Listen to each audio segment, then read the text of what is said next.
मंडळी चोर आणि त्यांचे चित्रविचित्र कारनामे अधूनमधून समोर येतच असतात आणि मग त्यांची सगळीकडे चर्चा होते. काल परवाच एका चोरानं पंतप्रधान मोदींच्या चेहऱ्याचा मास्क घालून मोबाईलचं दुकान फोडल्याची बातमी देशभर गाजत होती. त्यासोबतच मागे एका पोरानं फक्त गर्लफ्रेंड समोर दिखावा करायचा म्हणून भारी भारी बाईक्स चोरल्याची बातमी आली होती. आणि आता आज नागपूरमधून एक नवीनच चोरीची बातमी आली आणि यातला चोर म्हणजे एक स्पेशालिस्ट टाईपचा चोर आहे.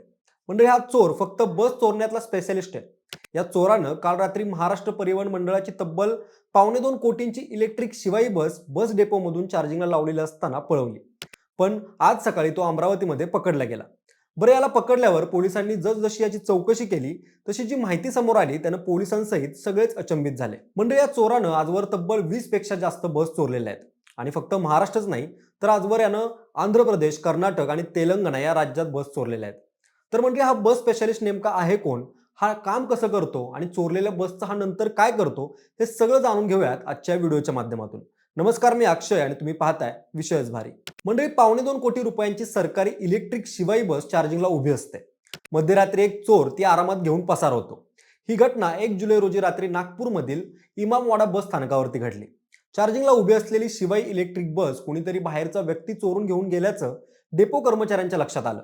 या बसची किंमत तब्बल 1,70,00,000 रुपये असल्यानं आणि सरकारी बस असल्यानं बातमी लगोलग सगळीकडे पसरली. त्यानंतर पोलिसांना माहिती देण्यात आली. चोर बस घेऊन पसार तर झाला होता, पण त्याला हे माहिती नव्हतं की आता एसटी महामंडळांच्या सर्व बसेसमध्ये व्हेकल ट्रॅकिंग सिस्टीम बसवलेली आहे. बस चोरीला गेल्याचं समजताच नागपूर विभागाच्या अधिकाऱ्यांनी तात्काळ इंटरनेटवर या इलेक्ट्रिक चिपच्या माध्यमातून बसचं रिअल टाइम लोकेशन ट्रॅक केलं. तेव्हा ती बस अमरावतीजवळ हायवेवर असल्याचं स्पष्ट झालं. नागपूर कंट्रोल रूमनं तातडीनं अमरावती पोलिसांना अलर्ट केलं. त्यानंतर काही तासातच अमरावती शहर पोलिसांच्या डीबी पथकानं सापळा रचला. बसच्या लोकेशननुसार ती नंदा मार्केट परिसरात बेवारस अवस्थेत उभी होती. त्यानंतर राजापेठ पोलिसांनी जवळपास अर्धा तास बसवर गुप्त नजर ठेवली. काही वेळानं एक संशयित युवक बसकडे आला आणि त्यानं चालकाच्या सीटवर बसण्याचा प्रयत्न करताच पोलिसांनी त्याला ताब्यात घेतलं. चौकशीत आरोपीनं धक्कादायक खुलासा केला. त्यानं कबूल केलं की ही बस त्यानं नागपूरच्या इमामवाडा बस स्थानकातून मध्यरात्री चार्जिंगला असताना चोरली होती. या प्रकरणी नागपूरच्या गणेशपेठ पोलीस ठाण्यात आधीच गुन्हा दाखल असल्यानं आरोपी आणि बस पुढील तपासासाठी नागपूर पोलिसांच्या ताब्यात देण्यात आली. या चोराचं नाव विष्णू गणपती निलावार असून तो 23 वर्षांचा आहे. तो तेलंगणातील रंगारेड्डी जिल्ह्यातील हयातनगर परिसरातील रहिवासी असल्याची माहिती पोलिसांनी दिली आहे. पण खरी धक्कादायक बाब तर यानंतर समोर आली. पोलिसांच्या म्हणण्यानुसार हा आरोपी सराईत आंतरराज्य बस चोर आहे.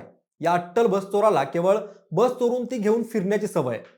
ही बस पळवल्यानंतर तिची चार्जिंग संपली की ती तो रस्त्याच्या कडेला सोडून पळ काढायचा. 2023, 24 आणि 2025 या 3 वर्षात त्यानं तेलंगणातील तिरुमला क्राईम पोलीस स्टेशनच्या हद्दीत 20हून अधिक बसेस चोरी केल्याची माहिती चौकशीत समोर आली आहे. तसंच 2026 मध्ये नांदेडच्या वजीराबाद पोलीस ठाण्यातही त्याच्या विरुद्ध बस चोरीचा गुन्हा दाखल असल्याचं पोलिसांनी सांगितलं. रात्री उशिरा बस डेपोमध्ये घुसायचं आणि संधी मिळताच एखाद्या बसमध्ये घुसून ती सुरू करायची. सरकारी बसची अवस्था तर आपल्या सगळ्यांना माहितीच आहे. अनेक बस फक्त स्टार्टर मारला तरी डायरेक्ट चालू होतात. एकदा बस डेपोच्या बाहेर निघाली की सरकारी बस म्हणून तिला कोणी थांबवत पण नाही. मग अशीच बस चालवत तो पसार व्हायचा. असं करत करत त्यानं 20 पेक्षा जास्त बस चोरल्या होत्या. आता प्रश्न पडतो की हा एवढ्या बस चोरून त्याचं नेमकं काय करत असेल. तर चोरी केल्यानंतर तो काही दिवस त्या बसचा वापर चक्क प्रवासी वाहतुकीसाठी करायचा. त्यानंतर बसमधील महागडे स्पेअर पार्ट्स काढून विकायचा. विशेषतः इलेक्ट्रिक बसमधील लिथियम बॅटरी हा त्याचा मुख्य निशाणा होता. एका इलेक्ट्रिक बसमधील बॅटरीची किंमत जवळपास 1 कोटी रुपयांच्या आसपास असल्याचं पोलिसांनी सांगितलंय.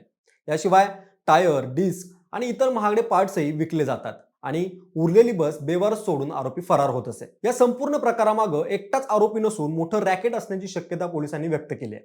कारण एवढ्या मोठ्या प्रमाणावर चोरी केल्याच्या बसेसचे पार्ट्स विकण्यासाठी खरेदीदारांचं जाळं असणं आवश्यक आहे. त्यामुळं बसमधील बॅटऱ्या आणि इतर स्पेअर पार्ट्स खरेदी करणाऱ्यांचाही तपास सुरू आहे.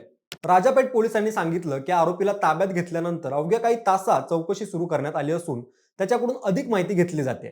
महाराष्ट्रासह देशभरातील पोलिसांना वायरलेस संदेश पाठवण्यात आलेले आहेत. इतर राज्यांमध्ये किंवा महाराष्ट्रात अशाच प्रकारे सरकारी बसेस चोरीला गेल्या असतील तर संबंधित पोलीस ठाण्यांनी नागपूरच्या गणेशपेठ किंवा अमरावतीच्या राजापेठ पोलिसांशी संपर्क साधावा असं आव्हानही करण्यात आले. आता या तपासातून आणखी किती चोरीच्या बसेस समोर येतात, या रॅकेटमध्ये आणखी किती जण सहभागी आहेत आणि कोट्यवधी रुपयांच्या बॅटऱ्यांचा काळा बाजार नेमका किती मोठा आहे याचं उत्तर आता पुढील तपासातून मिळणार आहे. पण या घटनेमुळे नागपूर आणि अमरावती शहरात आज सकाळी सगळीकडे या बस स्पेशालिस्ट चोराची चर्चा सुरू होती. म्हणजे तुम्हाला काय वाटतं, हा आरोपी फक्त बसच का चोरत असेल?